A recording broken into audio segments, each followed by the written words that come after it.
নমস্কার, গল্পকথাকৃতি চ্যানেলে আপনাদের সবাইকে স্বাগত। প্রতিদিনের মতো আজও চলে এসেছি একটা নতুন পর্ব নিয়ে আপনাদের কাছে। আশা করি আপনাদের এই উপন্যাসটি ভালো লাগছে। গল্প পাঠ ভালো লাগলে অবশ্যই চ্যানেলটি সাবস্ক্রাইব করে রাখবেন। তো চলুন শুরু করি আজকের পর্ব। আজকে আপনারা শুনবেন কেয়াপাতার নৌকো উপন্যাসের দ্বিতীয় খণ্ডের পঞ্চম পর্ব। কাল হেমনাথ বলে গিয়েছিলেন বেলা থাকতে থাকতেই যেন যুগলরা বাড়ি চলে যায়, কিন্তু পৌঁছতে পৌঁছতে রাত হয়ে গেল। শাঁখ বাজিয়ে উলু দিয়ে বরকনেকে ঘরে তুললেন স্নেহলতা, সেই ঘরখানায় যেটা যুগলের জন্য নতুন তোলা হয়েছিল। ঘরের ভিতর ঢুকে বিনু অবাক হয়ে গেল। কাল বিকেল থেকে আজকের রাত, একটা দিনের কিছু বেশি সময় সে বাড়ি ছিল না। এর ভেতর যুগলের ঘরখানা কি চমৎকার করেই না সাজিয়ে দিয়েছেন স্নেহলতা। আজ কাল রাত্রি মেয়ে জামাই এক ঘরে রাত কাটাবে না। বরণ টরণ এবং অন্য সব রীতি পালনের পর পাখিকে নিয়ে ভিতর বাড়িতে চলে গেলেন স্নেহলতা। রাতেরটা সেখানেই কাটবে পাখির, আর যুগল একা এই ঘরেই থাকবে। আত্মীয় কুটুম্ব নাইয়রি ঝিয়রি সবাই নতুন বউয়ের সঙ্গে ভিতর বাড়ি চলে গেছে। নতুন ঘরে এখন শুধু যুগল আর বিনু। যুগল ডাকল, ছোটবাবু। কি? ঠাউরমার বিচারটা দেখলেন? কিসের বিচার? আপনি কন, বিয়ের পর বউ বিহানে রাত কাটানো যায়? একটা তো মোটে রাত, কাল থেকেই তো একটা রাত তো এখন একা একা ভালো লাগে না। একা না বোকা, আপনি তো আবিয়াত পোলা, আপনি এর মর্ম বুঝবেন না। বিনু বিমুড়ের মতো তাকিয়ে থাকল। রাজপোহালি বউ ভাত, রাজদিয়ার হেন মানুষ নেই যাকে নেমন্তন্ন করেননি হেমনাথ। যোগীপাড়া, কোমরপাড়া, তেলিপাড়া, বামুনপাড়া, কায়েতপাড়া সমস্ত জায়গায় ঘুরে ঘুরে সবাইকে বলে এসেছেন। হেমনাথ বলেছেন পুরুষদের, স্নেহলতা বলে এসেছেন মেয়েদের। হেমনাথের সঙ্গে ঘুরে ঘুরে বিনুও নেমন্তন্ন করতে গেছে। শুধু কি রাজদিয়ার বাসিন্দাদের? এই জলবাংলায় যত চেনা জানা মানুষ আছে সবাইকে নেমন্তন্ন করে এসেছেন হেমনাথ। বহুকাল বাড়িতে কোনো উৎসব হয়নি। যুগলের বিয়েটা উপলক্ষ করে হেমনাথ আর স্নেহলতা প্রাণ ভরে স্বাদ মিটিয়ে নিচ্ছেন। আজ সকাল থেকে এই বাড়িতে মেলা বসে গেছে। কেতুগঞ্জ থেকে বাড়ির মেয়েদের নিয়ে এসেছে মজিদ মিয়া, সুজনগঞ্জ থেকে এসেছে নিত্য দাস, চন্দ্র ভুঁইমালি, কমলাঘাট থেকে এসেছে রমজান সাহেব, মালখানগর থেকে বৈকুণ্ঠ কুণ্ডু। তাছাড়া এই রাজদিয়ার লাড়মোড় রামকৃষব হেডমাস্টার মোতাহার সাহেব এরা তো আছেনই। সন্ধ্যের পর ডেলাইট আর হেজাকের আলোয় বাড়িটা যেন দিনের মতন হয়ে উঠল। তখন থেকে দলে দলে অন্য নিমন্ত্রিতেরা আসতে লাগল। পূবের ভিটির বড় ঘরখানায় সাজিয়ে গুছিয়ে সিংহাসনের মতন কারুকাজ করা প্রকাণ্ড একটা চেয়ারে পাখিকে বসানো হয়েছে। সারা বিকেল ধরে সুধা সুনীতি তাকে সাজিয়েছে। স্নেহলতা লোহার সিন্দুক খুলে গয়নার বাক্স বার করে দিয়েছিলেন। পাখির পরনে লাল টুকটুকে বেনারসি, মাথায় সোনার মুকুট, কপালের কাছে গোল টিকলি, ওপর হাতে আড়াই পিঞ্চি অনন্ত, নিচের দিকে গোছা গোছা চুড়ি, গলায় সীতাহার, দু হাতে কম করে 6টা আংটি, কোমরে সোনার বিছে, পায়ে তোড়া, সব মিলিয়ে পাখিকে রাজেন্দ্রাণীর মতন দেখাচ্ছিল। পূবের ঘরেই সবচাইতে বেশি ভিড়। বিনু আর ঝিনুকও ওই ঘরেই আছে। স্নেহলতা, সুধা, সুনীতি, সুরমা পাখিকে ঘিরে বসে আছেন। এক একটা দল আসছে, পাখির হাতে উপহার তুলে দিচ্ছে। পাখির হাত ঘুরে সেগুলো যাচ্ছে সুধা সুনীতির কাছে। সুধারা সেগুলো একধারে সাজিয়ে নম্বর দিয়ে খাতায় লিখে রাখছে। স্নেহলতা উপহারদাতাদের শুধন, বউ কেমন দেখলে গো? সুন্দর হয়েছে, কিবা রং, কিবা চোখ, কিবা হাত পায়ের গড়ন। আমার বাড়িতে মানাবে কি বলো? নির্যাস। উৎসবের ঘোর বুঝি ছোট্ট ঝিনুকের মনেও লেগেছে। ফিসফিস গলায় সে ডাকে, ও বিনু দাদা। কি? বিয়ে করতে বেশ লাগে, তাই না?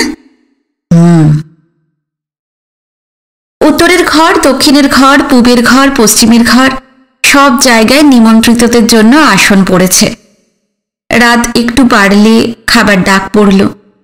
নিমন্ত্রিতরা সবে বসতে শুরু করেছে, সে সময় গোলগাল ঘটের মতন চেহারার একটা লোক এসে উঠোনে দাঁড়ালো। ফর্সা টুকটুকে রং তার, পরনে হাঁটু পর্যন্ত খাটো ধুতি আর ফতুয়া, কাঁধে পাট করা ময়লা চাদর, খালি পা। উঠোনে পা দিয়ে চেঁচিয়ে চেঁচিয়ে বলল, অতিথি আইলাম হেমকর্তা। হেমনাথ আর লাড়মোড় কাছেই দাঁড়িয়েছিলেন। উদ্দেশ্য নিমন্ত্রিতদের খাওয়া দাওয়া তদারক করা। তাদের পাশে বিনু। হেমনাথ প্রায় ছুটেই লোকটার কাছে চলে গেলেন। বললেন, এসো এসো চক্কতি, তোমার কথাই আজ সকাল থেকে মনে পড়ছিল। আমার বাড়িতে একটা শুভ কাজ হচ্ছে, অথচ তোমারই পাত্তা নেই। আপনি নিশ্চিন্ত থাকেন হেমকর্তা, কোনো বাড়িতে কি অকম্য হইলে আমি ঠিক টের পাইয়া যাই। আমার এক ফাঁকি দেওয়ান সহজ নয়। লাড়মোড় ওই ধার থেকে বলে উঠলেন, থা ঠিক, 20 মাইল দূর থেকেও তুমি লুচি ভাজার গন্ধ পেয়েছ। তা যা কইছেন লালমোহন সাহেব। এদিকে লোকটাকে দেখে নিমন্ত্রিতদের মধ্যে সাড়া পড়ে গেছে। সবাই উৎসুক, চকচকে চোখে তার দিকে তাকিয়ে বলাবলি করছে, এই গদু চক্করতি আইছে, গদু চক্করতি আইছে, এই গদু চক্করতি আইছে, আইজ আসর জমবো ভালো। লোকটার নাম জানা গেল গদু চক্করতি। এমন অদ্ভুত নাম এর আগে কখনো শোনেনি বিনু। তাছাড়া নিমন্ত্রিতদের তালিকায় গদু চক্করতি ছিল না। যাদের যাদের নিমন্ত্রণ করা হয়েছে তাদের বাড়িতে হেমনাথের সঙ্গে গিয়েছিল বিনু। গদু চক্করতির বাড়ি সে যায়নি। সে যাই হোক, দেখা যাচ্ছে সবাই গদু চক্করতিকে চেনে এবং সে আসাতে সকলেই ভারী খুশি। লাড়মোড়ের পাশ থেকে বিনু হঠাৎ বলে উঠল, লোকটাকে লালমোহন দাদু? গদু চক্করতি নামটা তুমি বলবার আগে শুনেছি, কিন্তু। বিনুর মনের কথাটা চট করে বুঝে নিলেন লাড়মোড়। তারপর বললেন, নাম শুনলেই চলবে না, কেমন? কোথায় থাকে, কি তার পরিচয়, এও সব জানতে হবে, তাই না? ওর বাড়ি হচ্ছে খাজির ফাগলা বলে একটা গ্রামে, এখান থেকে মাইল 10 পূবে। আর পরিচয় সেটা একটু পরে টের পাবি দাদা ভাই। আমি আর মুখে কতটুকু বলতে পারবো। কিন্তু আবার কি? না, আমার যতদূর মনে আছে একে তো নেমন্তন্ন করা হয়নি। ওকে নেমন্তন্ন করতে হয় না। বিমূঢ়ের মতন তাকিয়ে থাকলো বিনু। বিনা নেমন্তন্নে কেউ এইভাবে চলে আসতে পারে, তার কাছে এটা নিতান্তই অভাবনীয়। লাড়মোড় এবার যা বুঝিয়ে বললেন সংক্ষেপে এই রকম। এই জলবাংলায় যত গ্রামগঞ্জ আছে সব জায়গায় গদু চক্করতির অবাধ গতিবিধি। এই দেশের সবাই তাকে চেনে। বিয়ে, অন্নপ্রাশন, পৈতা, যেখানেই উৎসবের ব্যাপার থাকে, খাওয়া দাওয়ার ব্যাপার থাকে, গন্ধ শুঁকে শুঁকে গদু চক্করতি ঠিক হাজির হবেই। এই জলের দেশে খাওয়া দাওয়ার ব্যাপারে সে অশ্বমেধের ঘোড়া ছুটিয়ে চলেছে। ভালো মন্দ খাওয়া ছাড়া তার আর কোনো কাজ নেই। তার কাছে বেঁচে থাকার একটি মাত্র উদ্দেশ্য, তা হলো খাওয়া। এক ভোজবাড়ি থেকে আর এক ভোজবাড়ি, সারা জীবন এইভাবে টহল দিয়ে বেড়াচ্ছে গদু চক্করতি। এই প্রাচুর্যের দেশে সে বরাহত এলেও কেউ অসন্তুষ্ট হয় না, বরং যথেষ্ট সমাদর করেই তাকে গ্রহণ করা হয়। যত শুনছিল ততই অবাক হয়ে যাচ্ছিল বিনু। এদিকে হেমনাথ গদু চক্করতিকে বলছিলেন, কি চক্করতি, এখনই খেতে বসবে নাকি নতুন বউ দেখে পরে বসবে? তার কথা শেষ হবার আগেই গদু চক্করতি বলে উঠল, পাত যখন পইরাই গেছে তখন বৈশাই পড়ি, পরে বউ দেহুম। এখানেই হাত পা ধোয়ার জল আনিয়ে দিলেন হেমনাথ।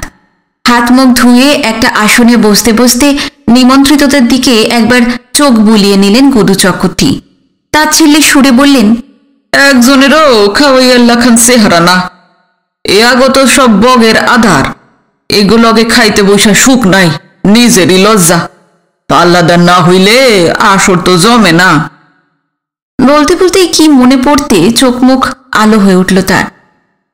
ভালো কথা হেমকর্তা, আপনি গো এখানে বুধাই পালের ভাই হেসাই পাল তো মন্দ খাওয়াই না, তারে খবর দেন হেমকর্তা।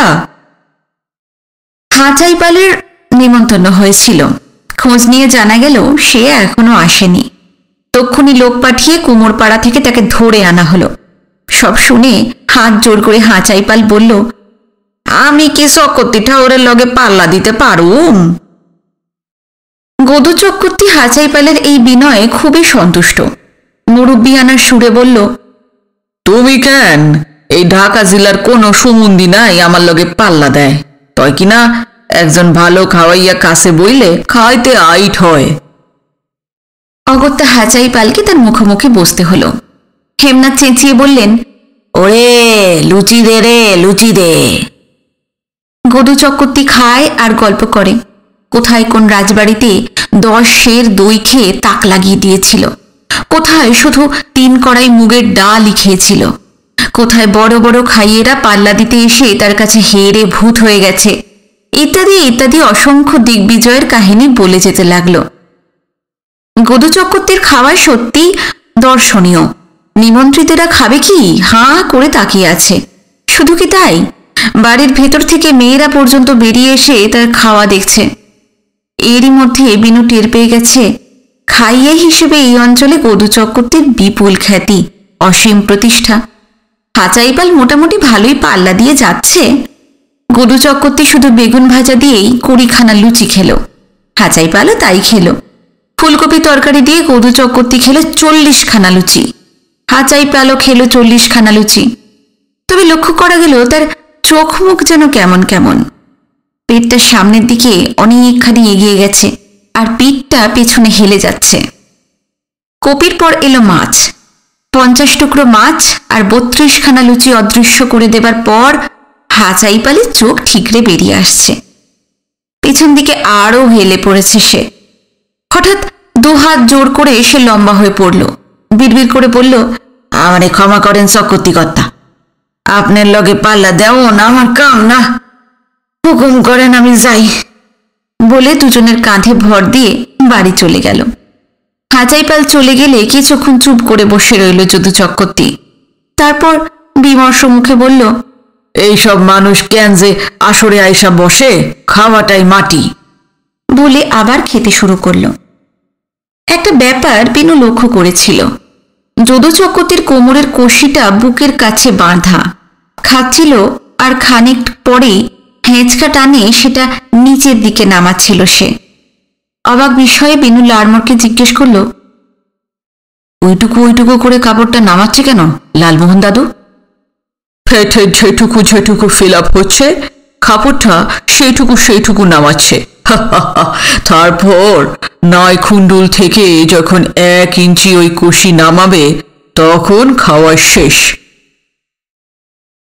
নাভির তলায় কাপড় নামাতে পরিবেশনকারীদের যে কতবার ছোটাছুটি করতে হলো তার আর হিসেব নেই। খাওয়া দাওয়ার পর ট্যাঙ্ক থেকে একটা দোয়ানি বের করে পাখিকে আশীর্বাদ করল গদু চক্রবর্তী। তারপর হেমনাথকে বলল, অহন যাই হেমকর্তা। এত রাত্রে কোথায় যাবে? নবীগঞ্জের গয়নার নাও ধরুম। কাল সকালে গেলে হতো না? কাল সকালে ওইখানে এক বাড়িতে পইতা আছে, আইজি আমার রওনা দিতে হইব।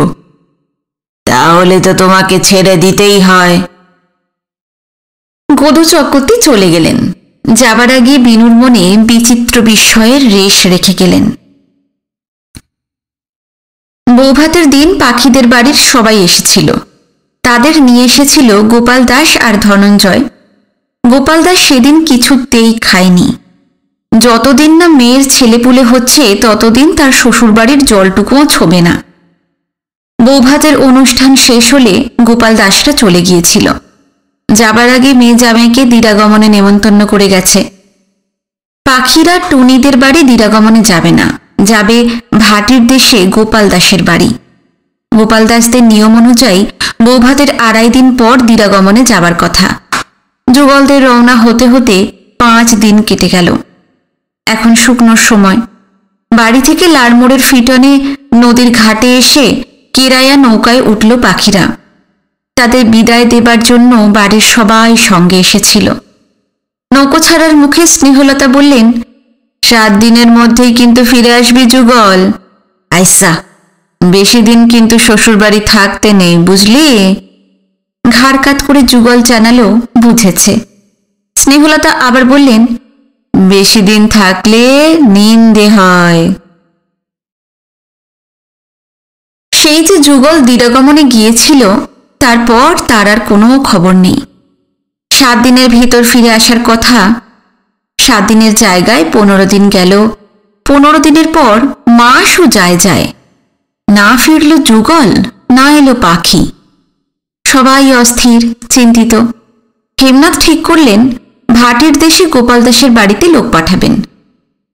লোক আর পাঠাতে হলো না, তার আগেই যুগলের চিঠি এলো। নিজে তো আর লেখাপড়া জানে না, অন্য কাউকে দিয়ে চিঠি লিখিয়েছে। শ্রীচরণ কমলেশুম, প্রণাম অন্তে জানিবেন আমরা মঙ্গলমতো পৌঁছিয়াছি। পত্র দিতে দেরি হইল বলিয়া কিছু মনে করিবেন না। যাহা হোক, বর্তমান জানিবেন আমাদিগের আর রাজদিয়া ফিরত যাওয়া হইবে না। শ্বশুর মহাশয়ের পুত্রাদি নাই, তাহার ইচ্ছা আমি এইখানেই বসবাস করি। এখানে আমার থাকিবার ইচ্ছা ছিল না, কিন্তু কি করিব, শ্বশুর মহাশয়ের অনেকগুলি পুকুর, ইদানিং কয়েকটি বিলও তিনি ইজারা লইয়াছেন। বিল এবং পুকুরে প্রচুর মাছ, কই, বোয়াল, চিতল, মাগুর, কাজলি, বাতাসি, কলিবাউস, রুই, কাতল, ফলি, পাবদা ইত্যাদি। এত মাছ ফেলিয়া আমার রাজদিয়া ফিরিয়া যাইতে মন চায় না। ঠাকুমা, আপনি এবং বাটিস্থ সকলেই আমার প্রণাম নিবেন। ছোটবাবুকে বলিবেন আমার জন্য যেন মন খারাপ না করে। আগতে আপনাদের কুশল দানে সুখী করিবেন। ইতি আপনার সেবক যুগল। চিঠি পড়ে কিছুক্ষণ বিষণ্ণ মুখে বসে রইলেন হেমনাথ। স্নেহলতাও কাঁদলেন। সত্যি ছেলেটার ওপর বড় মায়া পড়ে গিয়েছিল তাদের। যুগল না ফেরাতে সবচাইতে যার বেশি মন খারাপ হয়েছে সে বিনু। বুকের ভিতরটা সবসময় তার ভারী হয়ে থাকে। যুগল তাকে হাতে ধরে জলে নামিয়েছে, সাঁতার শিখিয়েছে, নৌকো বাওয়ার, মাছ মারার কৌশল আয়ত্ত করিয়েছে। হেমন্তের স্থির নিস্তরঙ্গ জলে অলস কচ্ছপ এবং শীতের শূন্য মাঠে সন্ধি কাউঠার আস্তানা চিনিয়েছে। এই জলের দেশের প্রতিটি বৃক্ষলতা, প্রতিটি পশু পাখি, প্রতিটি তৃণের নাম সে মুখস্থ করিয়েছে। এখানকার বিশাল নদী, বিরাট আকাশ আর সীমাহীন মাঠের মাঝখানে এক অপার অথৈ বিস্ময়ের ভিতর বারবার তাকে টেনে নিয়ে গিয়ে বিনুর চোখে নতুন রং ধরিয়ে দিয়েছে। একা একা মাঠে ঘাটে ঘুরে বেড়াতে, জলের ভিতর মাছের খেলা দেখতে, কিংবা গাছের ডালে মোহনচূড়া পাখিটার নাচানাচানি দেখতে যে আজকাল ভালো লাগে, সে তো ওই যুগলের জন্যই। এই অসীম বিশ্বের বাধা বন্ধহীন ফসলের ক্ষেতে, আঁকাবাঁকা আলপথে, স্তূপের মতন সাজানো আকাশের মেঘগুলিতে, কিংবা স্থির জলে নলঘাসের প্রতিবিম্বের মধ্যে যে এত আনন্দ ছড়ানো ছিল, এ খবর যুগলের আগে আর কেউ তাকে দেয়নি। আপন অভিজ্ঞতার সবটুকু সার বিনুর হাতে তুলে দিয়ে চলে গেছে যুগল। তার জন্য তোলা সেই নতুন ঘরখানায় তালা দিয়ে রেখেছেন স্নেহলতা। প্রায় রোজই তার কথা হয়। অনেক দিনের অনেক স্মৃতির কথা বলতে বলতে চোখ ঝাপসা হয়ে যায় স্নেহলতার। শুনতে শুনতে বিনুর মনে বিষাদ ঘন হতে থাকে। যুগল নেই, আজকাল বিনুর ছোটাছুটি ঘোরাঘুরিও অনেক কমে গেছে। কাজ বলতে এখন শুধু পড়াশুনো, স্কুলে যাওয়া, ঝিনুকের সঙ্গে ঝগড়া, আর 2-4 দিন পর পর পোস্ট অফিসে গিয়ে সুনীতির চিঠির খোঁজ করা। আনন্দর চিঠি এলে বইয়ের ভিতর লুকিয়ে বাড়ি এসে সুনীতিকে দেয় বিনু। তার জন্য 2 আনা করে পয়সা পায়। নিবারণ পিয়ন বলে, দাদু ভাই, তুমি আইসা চিঠি লইয়া যাও, আমি গেলে একবেলা 2 মুঠো ভালো মন্দ খাইতে পাইতাম। চিঠির সঙ্গে কি, আপনি তো এমনি গিয়েও খেয়ে আসতে পারেন। আর এই চিঠির কথা কাউকে বলবেন না। হ্যাঁ, আমি জানি ব্যাপারখানা বড় গোপন। বিনু হাসে, শুধু কিছু বলে না। সুনীতির চিঠির ব্যাপারটা নিয়ে নিবারণের সঙ্গে অলিখিত একটা চুক্তি হয়ে গেছে তার। মাঘের শেষাশেষি যুগল দিরাগমনে গিয়েছিল। তারপর একে একে ফাল্গুন এলো, চৈত্র এলো। হেমনাথের বাগানে মান্দার গাছগুলো ফুলে ফুলে ছেয়ে গেল। শিমুল গাছের মাথায় থোকা থোকা আগুন জ্বলতে লাগলো। জামরুল আর কালোজাম, রোয়াইল আর কাউ গাছগুলো ফলের ভারে নুয়ে পড়ল। আমের গাছগুলোতে বোল এসেছিল মাঘের গোড়ায়, এখন গুটি ধরেছে।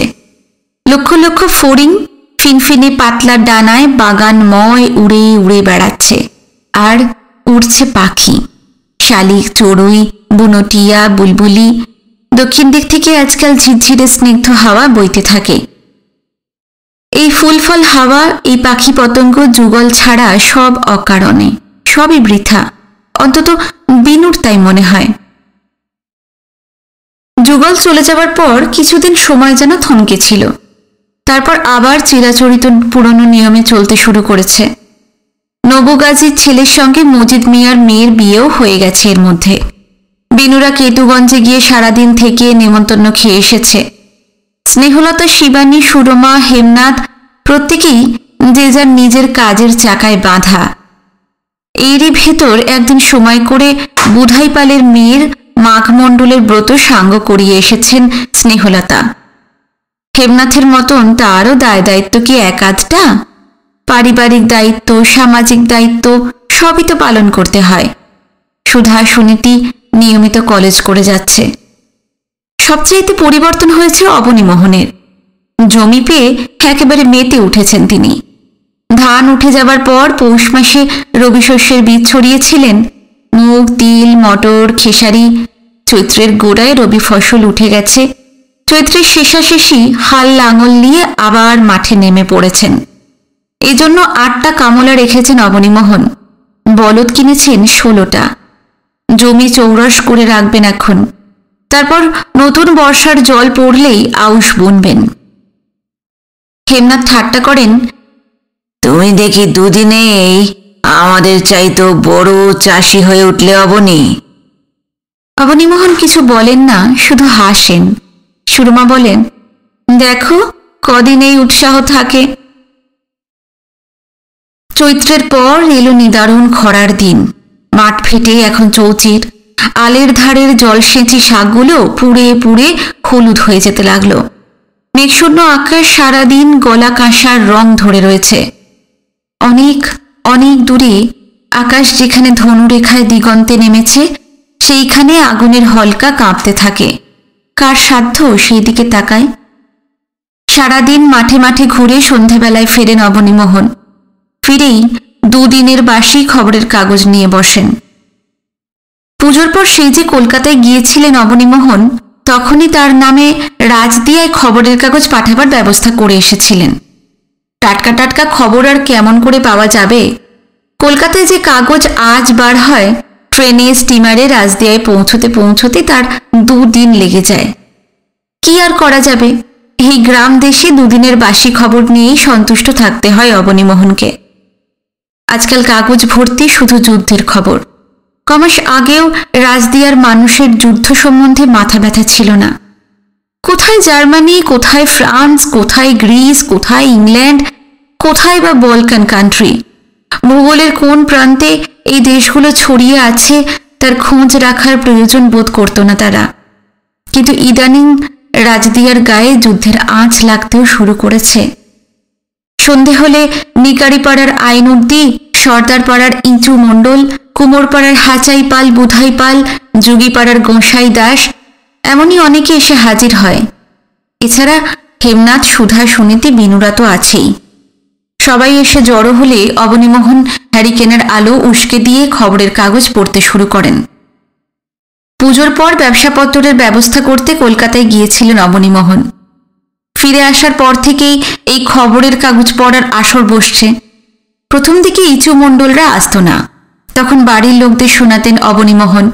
পরে খবর পেয়ে ইচু মণ্ডলরা আসতে শুরু করেছে। আজকাল তারা নিয়মিত আসে। অবনীমোহন কোনোদিন পড়েন, মার্কিন যুক্তরাষ্ট্র যুদ্ধের আওতার ভিতর চলিয়া আসিতেছে। তাহাদের প্রেরিত সমরোপকরণ যাহাতে ব্রিটেনে পৌঁছাইতে না পারে, সেজন্য জার্মান বিমান ও ইইউ বোটগুলি আটলান্টিকে হানা দিয়া ফিরিতেছে। দূর প্রাচ্যে ঘোরালো অবস্থা। ব্রিটেন সেখানে ব্যাপক সামরিক ব্যবস্থা অবলম্বন করিতেছে। সিঙ্গাপুরের খবরে প্রকাশ, হাজার হাজার অস্ট্রেলিয়ান সৈন্য সিঙ্গাপুরে পৌঁছিয়াছে এবং মালয়ের বিভিন্ন স্থানে যাত্রা করিয়াছে। কোনোদিন পরেন বাংলা সরকারের ইস্তাহার, বিমান আক্রমণের জন্য প্রস্তুত হউন। কলিকাতা শহরে হাজার হাজার আগুনে বোমা পড়িতে পারে, তবে আগুনে বোমা দেখিয়া ভয় পাইবেন না। সিঙ্গাপুরের খবর, হাইনান ও টংকিনে জাপানিরা 10 ডিভিশন সৈন্য সন্নিবেশ করিতেছে। ইন্দো চীনের দরিয়ায় জাপানের নৌবাহিনী টহল দিতেছে। কোনোদিন পরেন জাপ পররাষ্ট্র সচিব মাতসুওকা বার্লিন যাইবার পথে মস্কোতে গুরুত্বপূর্ণ আলোচনা করিয়াছেন। জার্মান কর্তৃক যুগোস্লোভিয়া ও গ্রিস আক্রমণ, যুগোস্লোভিয়াকে হাত করিয়া গ্রিসের উপর আক্রমণ চালাইবার পরিকল্পনা ব্যর্থ হওয়ায় নাৎসিরা যুগোস্লোভিয়া আক্রমণ করে। বেলগ্রেডে প্রচণ্ড বোমাবর্ষণ। জাপ সোভিয়েত অনাক্রম চুক্তি স্বাক্ষরিত। জার্মানির দুর্ধর্ষ সামরিক বিমান ইউঙ্কারের আবির্ভাব। চীন জাপান যুদ্ধের নতুন অধ্যায়। মহাচীনে চুংকিং সরকারের সহিত কমিউনিস্টদের মিটমাট হইয়াছে। চিয়াং কাইশেক কমিউনিস্ট চতুর্থ বাহিনী ভাঙিয়া দিবার পর উত্তর পশ্চিম চীনে কমিউনিস্ট অষ্টম বাহিনী চুংকিংয়ের সহিত সহযোগিতা করিতেছিল না। ফলে তাহারা জাপ আক্রমণ ঠেকাইতে পারিতেছিল না। এই অবস্থায় চুংকিং সরকার কমিউনিস্টদের নিকট আবেদন জানান। ইহার পর কমিউনিস্টরা তাদের সহিত যোগদানের সিদ্ধান্ত করে। এখন তাহারা মিলিতভাবে আক্রমণ করায় জাপানিরা মুশকিলে পড়িয়াছে। শেনসি, শানসি ও হোনানে পাল্টা আক্রমণ চলিতেছে। কোনোদিন পরেন জার্মানির বিরুদ্ধে আমেরিকার আচরণ ক্রমেই উগ্রতর হইয়া উঠিতেছে। মার্কিন সরকার আমেরিকায় জার্মান দূতাবাস, তাদের পাঠাগার, tourist bureau, trans ocean news agency বন্ধ করিয়া দিয়াছেন। রুশ জার্মান যুদ্ধের শুরু। লেনিনগ্রাদ, সিভাস্টোপোল, ওদিকে হেলসিঙ্কি, ওয়ারাশ, ডানসিগে জার্মান বোমাবর্ষণ। কৃষ্ণসাগর হইতে শ্বেতসাগর পর্যন্ত যুদ্ধের বিস্তৃতি। জার্মানদের বর্তমানে 4টি প্রধান লক্ষ্য: মুরমানস্ক, লেনিনগ্রাদ, মস্কো ও কিয়েভ। কোনোদিন আবার পড়েন চীন জাপান যুদ্ধ 4 বছর পার হইয়া 5 বছরে পড়িল। রুশ জার্মান যুদ্ধ হইবার পর আমেরিকার সামরিক ঘাঁটি বিস্তারের দিকে মনোযোগ। খবরের কাগজের পাতা জুড়ে শুধু যুদ্ধ আর যুদ্ধ, উত্তেজনা আর আতঙ্ক।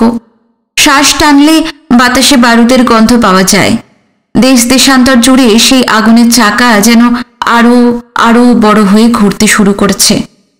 রোজই খবরের কাগজ পড়া হয়ে গেলে যুদ্ধ নিয়ে আলোচনা আরম্ভ হয়। ইসু মণ্ডল বললে, এই জার্মান জুরমান মাতসুকা, লেনিনগ্রাদ নামগুলান জব্বর খটমইটা। হ্যাঁ, তা জামাই, এই জায়গাগুলো কোনখানে? ওর ভেতর শুধু জায়গার নাম নেই, মানুষের নামও আছে। জায়গাগুলো এখান থেকে অনেক অনেক দূরে। হ্যাঁ তো বুঝছি, আমাগো দেশে এমন খটর মটর নাম তো নাই। বুড়ো রসিকশীল বলে, আইসা জামাই। ইতিমধ্যে রাজদিয়া ও চারদিকের গ্রামগঞ্জ জনপদে জামাই নামে পরিচিত হয়েছেন অবনীমোহন। হেমনাথের ভাগ্নে জামাই সেই সুবাদে এই অঞ্চলের জামাই হয়ে গেছেন। ওই নামেই সবাই তাকে ডাকে। অবনীমোহন বললেন, কি বলছেন? খবরের কাগজ শুই না তো মনে লাগে চারদিকে বেড়া আগুন লাগছে। আপনার কি মনে হয়? কি ব্যাপারে? এই যুদ্ধ কি আমাগো এই রাজদিয়াতেও আইসা পড়বো? কেমন করে বলি বলুন তো? ওধার থেকে হাচাইপাল বলে ওঠে, জুজু লাগবো কিনা কে ঠাকইব, তবে কি বাজারে কিন্তু আগুন লাগা গেছে। বুধাইপাল বললে, হ্যাঁ যা কইছো ঠাকুর ভাই, আগুনই লাগছে। আমাগো লাখান গরিব মানুষে আর বাঁচবো না। বাঘনুর স্যার আসিল 1 পহা 1.5 পহা, এই বাগুন হন 3 পহা 4 পহা বিকাইতে আছে। ইসমাইল চৌকিদার বললেন, মলন্দি মাছ আর বুজুরি মাছের ভাগা ছিল 2 পহা কইরা, তার দাম উঠছে এখন 6 পহা। 1 গ্লাস মাঠা এখন 4 পহা। পটল যে পটল, মূলা যে মূলা, জিঙ্গা যে জিঙ্গা, বাঙ্গি যে বাঙ্গি, কোন জিনিস খানে হাত দিতে পারবা? সবগুলা এখন আগুন। ইচু মণ্ডল বললে, মাছ বাগুন মূলা পটল এক কিনারে থুইয়া দাও, যেই দ্রব্য না হইলে পরাণ বাসে না তার খবর কি রাহো তোমরা? কোন দ্রব্য? চাউল রে ভাই, চাউল। চাউলেই তো ঘাউল করছে। গেল হাটে চাউলের দর কত উঠলো জানো? কত? 18 টাকা মন। কি যে ক মণ্ডলের পুট! ঠিকই কই রে দাদারা, ঠিকই কই। গেল হাটে চাউল কিনি নাই, তার আগের হাটে কিনছিলাম, তখন দর আছিল 12 টাকা মন। 7 দিনের ভিতর 6 টাকা চইরা গেল। দরের রহনি দেখছো কি? ব্যাপারীরা কইতে আসিল পরের হাটে আরো চড়ব। সত্য? সত্য। তাইলে উপায়? আরো দর সেতলে খামো কি? পোলা মাইয়ারে খাওয়ামো কি? খাইতে আর হইব না, শুকাইয়া মরতে হইব। কি যে জুজু লাগিল। এই কমাসে খবরের কাগজের পাতা জুড়ে যুদ্ধের খবরই বেশি। তার ফাঁকে ফাঁকে অন্য খবরও চোখে পড়েছে অবনীমোহনের, সেগুলোও পড়ে পড়ে শুনিয়েছেন তিনি। সত্যাগ্রহ করিয়া মৌলানা আজাদের 18 মাস সশ্রম কারাদণ্ড লাভ, সুভাষচন্দ্রের অন্তর্ধান। কিছুদিন যাবৎ সুভাষচন্দ্র মৌনাবলম্ব করেন এবং নিজের ঘরে গীতা, চণ্ডী ইত্যাদি ধর্মগ্রন্থ পাঠ করিতে থাকেন। হঠাৎ দেখা যায় তিনি অন্তর্ধান করিয়াছেন। যেদিন তাহার গৃহত্যাগের সংবাদ প্রকাশ পায়, সেদিন ভারত রক্ষা আইনের বলে তাহার বিচারের দিন ছিল। সুভাষচন্দ্রের অন্তর্ধানের ফলে সারা ভারতবর্ষে নিদারুণ চাঞ্চল্যের সৃষ্টি হইয়াছে। নিত্য ব্যবহার্য দ্রব্যের অগ্নিমূল্য, দাম বাড়িয়ে যাওয়া, অসন্তোষ, নানা স্থানে ধর্মঘট, এইসব ছাড়া মুসলিম লীগের খবর, কংগ্রেসের খবর, নেহেরু, জিন্না, গান্ধীজি এবং হক সাহেবের খবর তো ছিলই। আর ছিল জিন্না সাহেবের দেশ ভাগাভাগি করে নেবার পরিকল্পনা এবং দাবি।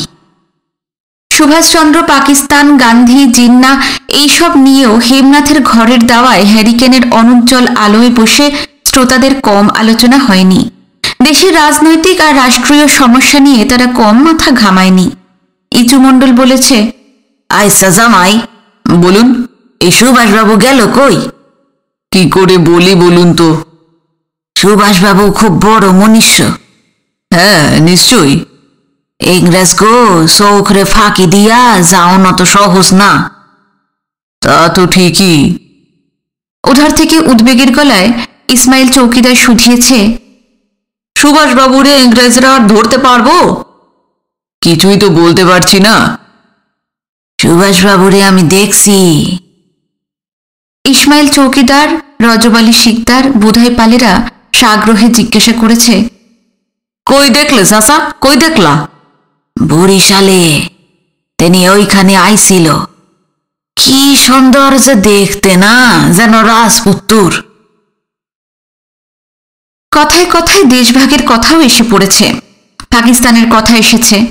এই প্রসঙ্গে বুধাই পাল বলেছে, অগ হেমকর্তা, অগ জামাইকর্তা, মানুষের মুখে শুনি খবরের কাগজেও তো লেখছে দেশখান নাহি ভাগাভাগির কথা হইতে আছে। একখান ভাগ হিন্দুর, একখান মুসলমানের। হেমনাথ মাথা নাড়ে নাস্তে করে, দেশ আবার কেমনে ভাগ হয় কি জানি, কিছুই তো বুঝতে পারছি না। এই সময় ইচু মণ্ডল হঠাৎ বলে উঠল, তা দেশভাগের কথা একখান কথা মনে পড়লো, সংবাদখান তোমাকে শোনাই। কও কও কও। বুঝলা নেই ভাইস্তারা, হেই এইবার। গলার স্বরে দীর্ঘ টান দিয়ে একটু থেমেছে ইচু মণ্ডল, হয়তো মনে মনে বক্তব্যটাকে গুছিয়ে নিচ্ছিল। আরে কোন বার চাচা বলো না। হেই, যেইবার জোড়া বান ডাকলো, কি তুফান বড় নদীতে। এই রাইস দিয়া জলের তলে পড়ায় 7 দিন ডুইবা ছিল। জ্বরে আমার বাড়ির মধুটুকুরি আমের গাছটা মাটিতে শুইয়া পড়ল। 2খান ঘরের চাল উইরা গিয়া পড়ল 9 মাইল তফাতে। এইবারে 2 বছর আগে কি মনে পড়ে নাই? সময় সম্পর্কে এখানকার মানুষের ধারণা অদ্ভুত। সাল তারিখের হিসেব নিয়ে তাদের দুর্ভাবনা নেই, তার ধারও তারা ধারে না। ভয়াবহ কোনো প্রাকৃতিক দুর্যোগ কিংবা ওই রকম কোনো ঘটনা স্মৃতি দিয়ে তারা সময়ের হিসাব করে। ইচুমণ্ডল থামেনি। এইবার বুঝলা ভাইসারা, ইংরেজরা ঠিক করছিল বাংলাদেশ খানেরে 2 টুকরা করব। তা পারছিল? হে কি পারে, বড় বড় বাবুরা আর বড় বড় মেয়া সাবরা দেশ খানের উথাল পাথাল কইরা ছাইরল। শেষ ম্যাচ ইংরেজরা ডরাইয়া গেল, দেশ আর টুকরা টাকরা করতে পারল না। রোজই এই খবরের কাগজ পড়ার সময় কিছুক্ষণ অবনীমোহনদের কাছে এসে বসে বিনু। কি একটা বইতে বঙ্গভঙ্গ আন্দোলনের কথা পড়েছিল সে। বিনু বুঝতে পেরেছে সেই কথাই বলছে ইঁচু মণ্ডল। বুধাইপাল, হাচাইপাল এবং ইসমাইল চৌকিদারও বেশ বয়সে প্রবীণ, অবশ্য ইঁচু মণ্ডলের চাইতে ঢের ছোট। ইঁচুর কথাই তাদের যেন মনে পড়ে গেছে। ধীরে ধীরে মাথা নেড়ে তারা বলেছে, আমাকে ছোটকালে এইরকম একখান কথা শুনছিলাম যেন। ইঁচু মণ্ডল আবার কি বলতে যাচ্ছিল, হঠাৎ তার নজর এসে পড়েছে হেমনাথের ওপরে। হেমনাথ চুপচাপ ওদের কথা শুনে যাচ্ছিলেন।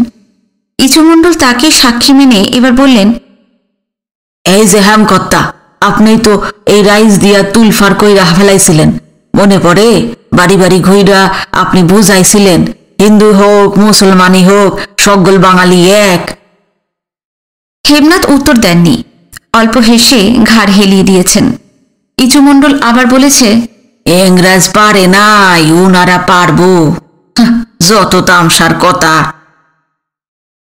বয়স যাদের কম তারা শুধিয়েছে, এই সকল কতকাল আগের কথা চাচা? তা ওই 20-50 বছর আগের তো হইবই না হেমকর্তা? হেমনাথ কৌতুক বোধ করেছেন, বলেছেন, তুমি তো দেখছি সবই জানো। কম বয়সীরা জিজ্ঞেস করেছে, তখন তোমার কত বয়স চাচা? হ্যাঁ, হইব 1.5-20। শ্যামরারা তখন আমার জোয়ান বয়স, ঘরে 3 বিবি। শুনতে শুনতেই সবাই হেসে উঠেছে। এই জলবাংলায় ঋতু বলতে 4টি, শীত, গ্রীষ্ম, বর্ষা আর শরৎ। বাকি ঋতুগুলি কখন যায় কখন আসে বিশেষ টেরও পাওয়া যায় না। তারা আসে চুপি চুপি আর যায় নিঃশব্দে। 4 ঋতু বাদ দিয়ে বাকি থাকে হেমন্ত আর বসন্ত। মাঠ ভর্তি জলে যখন টান ধরে, উত্তুরে বাতাসে যখন চামড়া ফাটতে থাকে, সকালের দিকটায় ঠান্ডায় গায়ে কাঁটা দেয়, কুয়াশায় হিমে সন্ধিটা যখন ঝাপসা, সেই সময়টা হেমন্ত। ভালো করে হেমন্তকে বুঝবার আগেই শীত নেমে যায়। শীতের পর মান্দার আর শিমুল গাছে থোকা থোকা রক্তবর্ণ ফুলের নিশান উড়িয়ে বসন্ত আসে, কিন্তু তার আয়ু আর কতটুকু।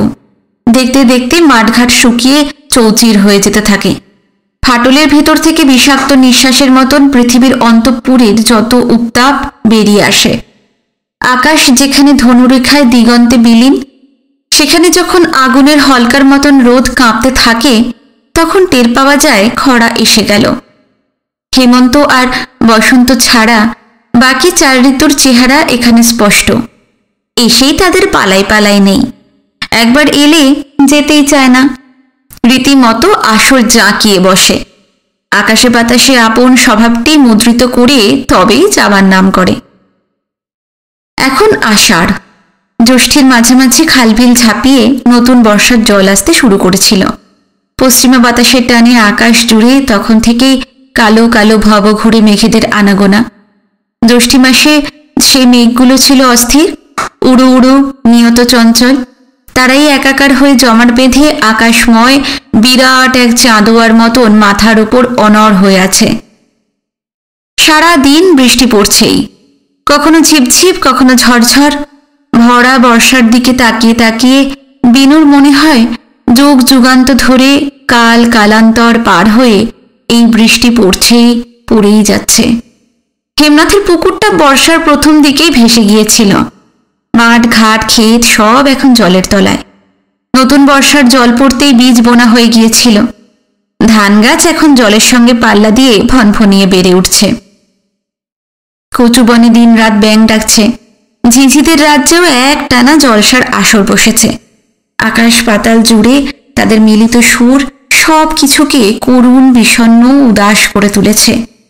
এছাড়া যেন পৃথিবীতে আর কোনো শব্দ নেই। জলবাংলায় এত যে পাখি, জলপিপি, কবুতর, মোহনচূড়া, বখারি, শালিক, সিদ্ধিগুরু, বুনটিয়া, বর্ষা নামবার পর থেকে তাদের আর দেখা নেই। কোথায় কোন ঠিকানা তারা দেশান্তরী হয়েছে কে জানে। সমস্ত চরাচর বৃষ্টির অবিরাম দীর্ঘ ধারাগুলির ওধারে ঝাপসা হয়ে আছে। কদাচিৎ পুকুরের ওপারে ধান ক্ষেতের ভিতরে এক আধটা নৌকো চোখে পড়ে। দেখেও যেন বিশ্বাস হতে চায় না। মনে হয় অনেকদিন আগের দেখা কোনো আবছা স্মৃতির ভেতরে নৌকোগুলো দোল খাচ্ছে। বৃষ্টি মাথায় নিয়ে একদিন হেমনাথ আর অবনীমোহনের সঙ্গে সুজনগঞ্জের হাটে গেল বিনু। অনেকদিন পর এবার সুজনগঞ্জে এলো সে। স্কুল চলছে, এখন হাটে আসবার সময় কোথায় তার। এত জল এত বাদলা, তবু সুজনগঞ্জের হাটে ভিড় একই রকমই আছে। শিয়রের দিকটা নদীটা নৌকোয় নৌকোয় তেমনি ঢাকা। 10-20 মাইলের ভিতর এই একটাই তো হাট। বিকিকিনির জন্য, ব্যবসা বাণিজ্যের জন্য, প্রতিদিনের প্রয়োজনীয় জিনিসটুকুর জন্য হাটের মুখ চেয়ে বসে থাকতে হয়। মানুষ না এসে কি করবে। এই জল বাংলায় বেশ কিছুদিন কেটে গেল বিনুদের। দাদুর সঙ্গে খুব বেশি না হলেও সুজনগঞ্জের হাটে খুব কমও আসেনি সে। আর অবনীমোহন তো প্রতি হাটেই আসছেন। নিয়মিত যাতায়াতের ফলে সুজনগঞ্জের সব ব্যাপারী, পাইকার, আড়তদার, দোকানদারদের সঙ্গে তার আলাপ হয়ে গেছে। হেমনাথের বাড়ি ইচু মণ্ডলরা সন্ধ্যাবেলা এসে যা বলা বলি করে, দেখা গেল তা সত্যি। মাছের বাজারে, আনাজপাতির বাজারে, ডাল মশলার বাজারে যেখানেই যাচ্ছে সেখানেই এক কথা, জিনিসপাতি আগুন হয়ে উঠছে। হাটে এলেই হেমনাথ চারিদিক টহল দিয়ে বেড়ান। এখানে একটু বসেন, ওখানে দুদণ্ড দাঁড়িয়ে গল্প করেন। হেমনাথের সঙ্গে থেকে থেকে অবনীমোহনও এই স্বভাবটি পেয়ে গেছেন। হাটে সব মানুষদের সঙ্গে দু একটা কথা বলতে না পারলে তার ভালোই লাগে না। ঘুরতে ঘুরতে বিনুরা একসময় নিত্যদাসের ধানের আড়তে এসে পড়ল। খুব খাতির টাতির করে নিত্যদাস তাদের বসালো। হেমনাথ বললেন, তারপর কি খবর নিত্য? কোন খবর জানতে চান বড় কর্তা? কোন খবর? আর এই ধান চালের খবর। ধান চালের খবর জবর মন্দ। কেন? চাউলের দর 20 টাকায় উঠছে। কি বলিস রে? গেল হাটে না 18 ছিল? রোজ দর সেরতে আসে। এখন বড় খারাপ সংবাদ শুনলাম বড় কর্তা। কি সংবাদ? ধান চাউল নাকি আর পাওয়া যাইব না। হ্যাঁ, কে বললে? পরস্পর কানে আইতে আসে। ঠিক শুনেছিস তুই? বড় কর্তা, এ দেশ তো ধান চালেরই দেশ রে। এত ধান চাল যাবে কোথায়? জুজে নাকি লাগবো। বড় কথা, এখন কথা জিগাই। কি? আপনি সকল ধান পেয়েছে দিছেন? না। অহন সব ধান সাইরেন না, রাখি করেন, পরে কামে দিবে। দেখি কি করি। নিত্যদাসের আড়ত থেকে বেরিয়ে বিনুরা বিষহরিতলায় চলে এলো। বর্ষাকালে বিষহরিতলার ওধারে পুকুর পাড়ের ফাঁকা জমিতে রোগী দেখতে বসেন না লাড়মোর। মন্দিরের একধারে একটা বারান্দায় চেয়ার টেবিল, ওষুধের বাক্স সাজিয়ে বসেন। আজও বসেছিলেন। বিনুরা এসে তার সঙ্গে গল্প জুড়ে দিল। রোগী দেখতে দেখতে কথা বলতে লাগলেন লাড়মোর। অবনীমোহন বললেন, জিনিসপত্রের দাম তো ভয়ানক চড়েছে লালমোহন মামা। ছড়েছে নাকি? বারে, আপনি জানেন না? জানবার সময় কোথায়? সারাদিন আমি রুগী নিয়ে বসে থাকি। অন্যদিকে থাকাবার তো ফুরসতই পাই না। অবশ্য কি রুগীরা ধর ছড়ার কথা বলে বটে। অবনীমোহন এবার চুপ করে রইলেন। লাড়মোর আবার বললেন, ধর যদি ছড়ে, তুমি আমি কি করতে পারি বলো তো? ভেবে কিছু লাভ নেই। কথাটা ঠিক। ধীরে ধীরে মাথা নাড়লেন অবনীমোহন। লাড়মোর বলতে লাগলেন, ঘরে কিছু চাল আছে। ধর ছড়লে জিনিসপত্র যদি কিনতে না পারি, এক ভেলা ফেনা ভাত করে খাবো। দিনে একবার খেতে ফেলেই আমার চলে যাবে।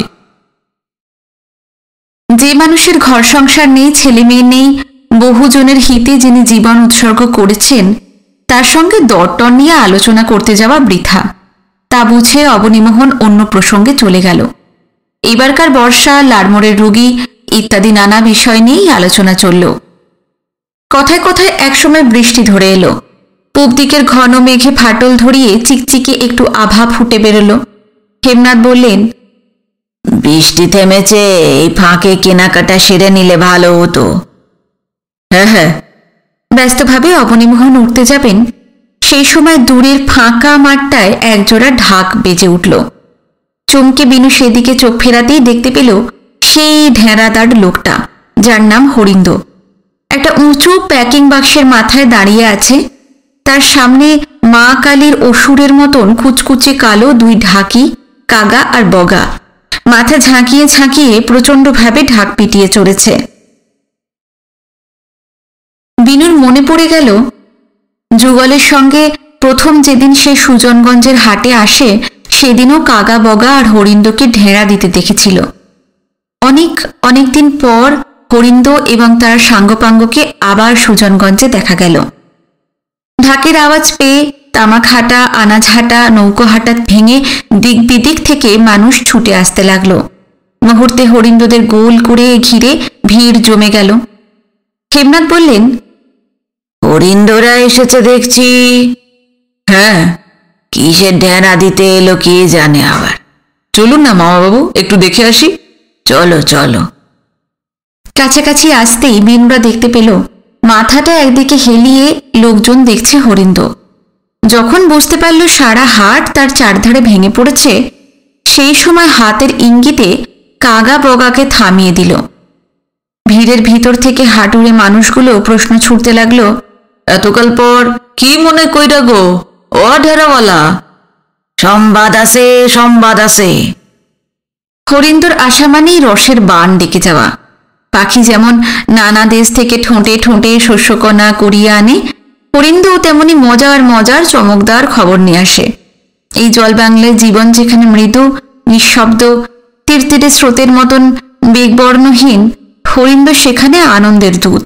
ঝুলি বোঝাই করে সে আনন্দ নিয়ে আসে। হরিন্দ এলেই তাই হাটে সাড়া পড়ে যায়। কি সংবাদ গো, কি সংবাদ? শুনলেই বুঝবা, ধৈর্য ধরো। রসের সংবাদ তো, ও ঢেরাওয়ালা, রসের সংবাদ তো। হরিন্দ উত্তর না দিয়ে এবার ঢাকি দুটোর দিকে তাকালো। বাজা বেটারা, গইরা ফিররা বাজা। একধারে বসে কাগা বগা বিড়ি টানছিল। তড়াক করে লাফিয়ে উঠে ঢাকে কাঠি দিয়ে চারদিক সরগরম করে তুলল। এটা হরিন্দর পুরনো কৌশল। এর সঙ্গে বিনুর আগেই পরিচয় হয়েছে। লোকের কৌতূহলকে উস্কে দেবার জন্য মাঝে মাঝে কথা বন্ধ করে কাগা বগাকে দিয়ে ঢাক বাজাতে থাকে। কিছুক্ষণ বাজাবার পর হরিন্দ কাগা বগাকে থামালো। তারপর গলা উঁচুতে তুলে বলল, হাটইরা ভাইরা, তোমরা হন যাইও না। দুইজন মান্নি গন্নি মনুষ্য আজ এইখানে আইব। তেনারা কারা গো? এসডিও সাহেব আর জিলা ম্যাজিস্ট্রেট সাহেব। মোটর লঞ্চে কইরা তেনারা আইব। এসডিও সাহেব আর ম্যাজিস্ট্রেট সাহেব এইখানে কেন? ও ঢেরাওয়ালা ভাই, তুমি কিছু বৃত্তান্ত জানো? জানি। তয় তয় কি কমু না? কেন কইবা না? কেন? নিষেধ আছে। যা কনের তেনারা আইসা কইব, একটু সবুর করো। ডিস্ট্রিক্ট ম্যাজিস্ট্রেট এবং এসডিওর মতন মানুষ যে সুজনগঞ্জের হাটে আসতে পারেন, এক অভাবনীয় ঘটনা। কেন তারা আসছেন, উদ্দেশ্যটা কি, কিছুই বোঝা যাচ্ছে না। কাজেই হাটুরে মানুষগুলোর ভেতর গবেষণা শুরু হয়ে গেল। মাছ ব্যাপারী গয়জুদ্দি বলল, আমার মনে হয় ধান চাউলের দরদাম যা বাড়তে আছে, ম্যাজিস্ট্রেট সাহেবরা এই একটা প্রীতিকার করব, এই লজ্ঞাই আইতে আছে। আমার কিন্তু অন্য কথা মনে হয় ভাই। কি মনে হয় নওয়াজ ভাই? আমাগো হাই টইরা মানুষগো পিস মোড়া বাইন্দা লইয়া যাইব। উদাহদি বাইন্দা নিব কেন? আমাগো অপরাধ খান কি? গরিব মানুষের অপরাধ খান লাগে না গো, বাইন্দা নিলেই হইল। ওধার থেকে গোহাটার কাঁদের মিয়া হালকার অঙ্ক করে বলল, আমার কি মনে হয় জানোস, ম্যাজিস্ট্রেট সাহেবের পোলার লগে এসডিও সাহেবের মাইয়া শাদি হইব। এই লইগাই আমাকে মেজবান করতে আইতে আছে। সবাই হেসে উঠল। হালকা এবং গম্ভীর যত আলোচনায় চলুক, ম্যাজিস্ট্রেট সাহেবদের আসার উদ্দেশ্যটা বোঝা যাচ্ছে না। তাই হাটুরে মানুষগুলো ভীত, চিন্তিত এবং সন্ত্রস্ত হয়ে রইল। সন্দেহে সংশয়ে দুলতে লাগল। বেশিক্ষণ অবশ্য অপেক্ষা করতে হলো না। সত্যি সত্যি একটু পর ম্যাজিস্ট্রেট সাহেবরা এসে পড়লেন। ম্যাজিস্ট্রেট সাহেব খাস ইংরেজ, লাল টকটকে চেহারা, 6 ফুটের বেশি লম্বা, প্রকাণ্ড বুক, মাথায় হ্যাট। এসডিও সাহেব কিন্তু বিশুদ্ধ বঙ্গ সন্তান, কিন্তু গায়ের রংটি বাদ দিলে কে বলবে তিনি বাঙালি? হ্যাট, কোট, প্যান্ট এবং চালচলন ম্যাজিস্ট্রেট সাহেবের চাইতে 3 কাঠি ওপরে। ম্যাজিস্ট্রেট সাহেবদের আগমনটি সত্যি দর্শনীয়।